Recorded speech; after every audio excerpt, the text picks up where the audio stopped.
Hi, I'm Nate Lusher. I'm the founder of Renew Work, where our mission is to help organizations deliver products that matter faster. And it's an area that I'm passionate about. You'll see that come out of me pretty much anytime you talk to me about how product organizations work or how tech orgs deliver value. But I wanted to give you a little bit of an overview of who I am so you could understand why you might trust me to help you with your organization.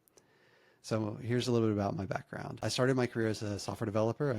I filled that role for about a decade, give or take, and I loved writing code. But what I learned while I was writing code is that a lot of organizations, actually every organization I ran into, was really struggling with how to bring together talented cross-functional roles and without a lot of chaos and nonsense deliver value to customers. And it seemed like it should be easier than it was. And I think a lot of people I was around felt that too, but we didn't always know what to do about it.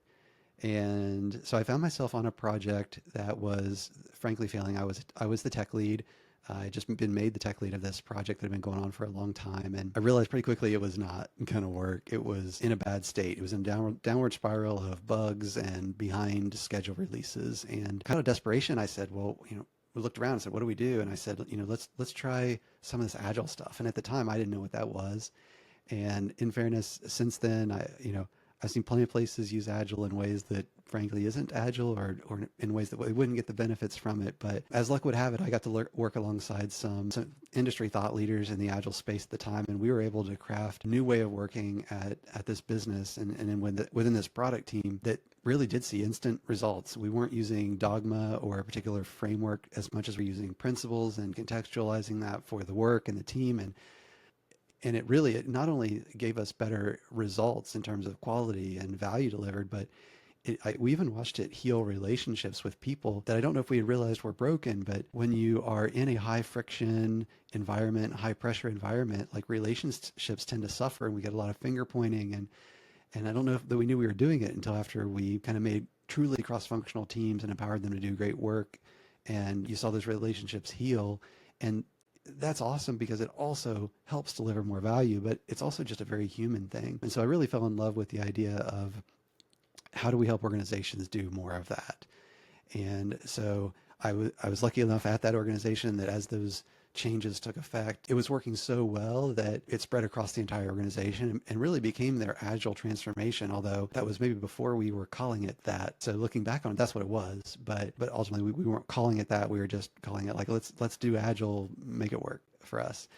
And so yeah, I loved it. I learned so much, and I got to do that for a while there and make a real impact. Things they're still using today. But I wanted to learn more. I wanted to apply this in different contexts. So I became a consultant at a firm in town, and there I got to be an agile coach for a bunch of different places, some small teams and some big organizations and some things in between. And I got to work alongside some agile thought leaders and practitioners in that space where I got to really stretch what I learned. And as you apply those concepts in different contexts, you really do learn what's important varies by team. And so I got to really understand when you might apply certain things to certain situations.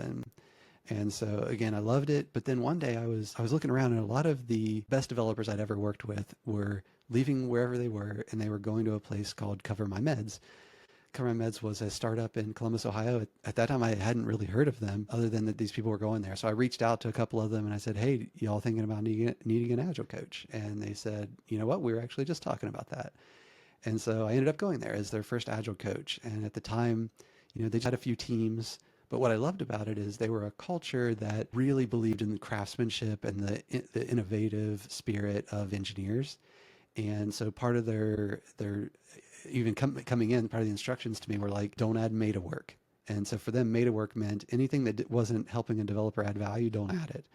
And so, it's easy sometimes as an agile coach to come in and say, I have your process answers. And in this case, they didn't like frameworks, they didn't like dogma, they didn't like anything that was extra or waste. They want to deliver value and they want to stay focused on that. So it really pushed me to try to understand how to do that in that space. And it was a blast. Worked with some amazingly bright people, co-created some really, really effective and fun ways of working. And along the way, we realized that they needed to establish a product function. They didn't have any product people. So we got to train up their first product people who we kind of identified they were doing similar work to what you might call a product manager or a product owner. And So I got to work alongside them and teach them how to do that, but not just them. I got to teach them how to integrate with their teams and how to together do great work. And the business was growing really fast. Like I said, when they started, they had just, a handful of teams, but pretty quickly they had a dozen or more teams. And then they were acquired. They were one of the biggest tech exits. In fact, I think they are still the largest tech exit in Ohio's history, over a $1 billion exit to purchased by McKesson. And I got to be part of that entire process of moving from startup to a business within a large enterprise, and how to integrate into that world and how to take advantage of being an enterprise while also working through some of the things that come along with that, cultural aspects. And in that role, I actually got to be a cultural leader within Cover My Meds, doing things like starting Culture Crew and doing a lot of workshops to help people think about what it means to be part of the new organization. I even got to work with the new leadership of Cover My Meds as they tried to think about what their identity was and what they wanted to be. And again, in this case, we got to operate the next level of scale, and to do so in a way that was still not about frameworks and dogma, but about how do we do really great work. And it is harder. The bigger you get, it's harder to think about how do these groups work together in ways that minimizes overhead, but yet still delivers value and adds enough order to the chaos that they can do their work. So one thing I got to do there as the group grew is Cover My Meds ended up becoming the label for a set of businesses that McKesson had purchased, and then we needed to integrate all of those businesses together.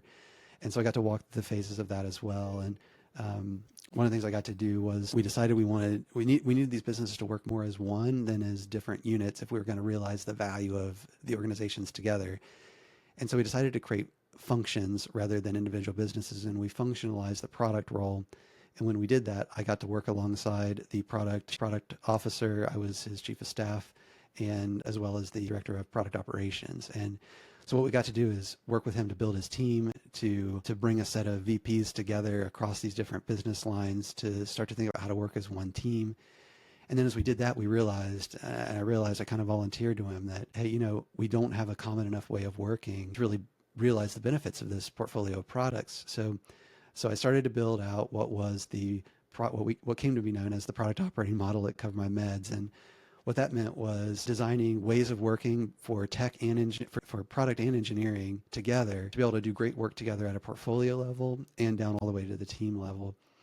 And that I got to partner with the engineering leaders, with the product leaders, and co-create a set of ways of working that allowed them to be able to see what was going on in the portfolio, to be able to make changes of direction within the portfolio. And these were things that were difficult because the individual businesses that were part of Cover My Meds' history were very different. Some of them had decades of working experience together, where they had their own processes that they loved, but yet they were very different from the processes of another team. And so we got to think about how to standardize the parts that matter so that we can really work together as part of the portfolio, but then also how do you keep contextual differences there where they matter, because these groups really did do very different work along the way. So we ended up doing that for a couple of years, did everything from training and designing training curriculum to teach people about flow and flow metrics and Kanban and Scrum and Agile, but also about product discovery and concepts about how you would do prototyping, how to make choices and trade-offs, and how to limit work in progress to maintain focus. And what we ultimately decided was to use a portfolio Kanban approach at the enterprise level, or at the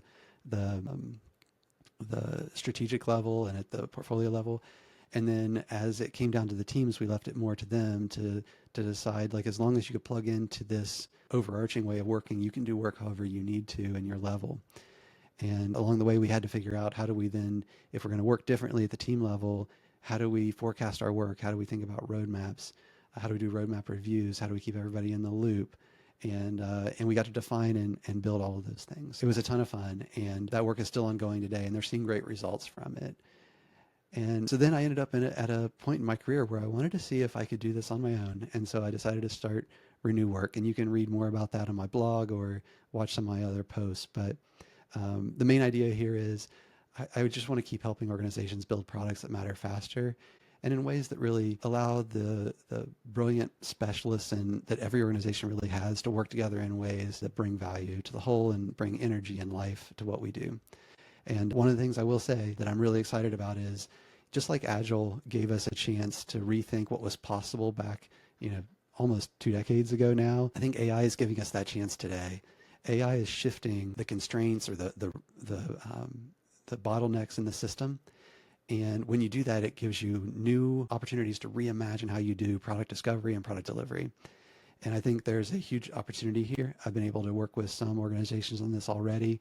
And if you're excited about that too, or if you just want to hear more about how we might be able to help your organization do product discovery and delivery in a better way, reach out and let's chat. I'd love to hear about your situation, and maybe there'll be ways I can help. And if not, I'd just love to learn from you and the challenges you're facing.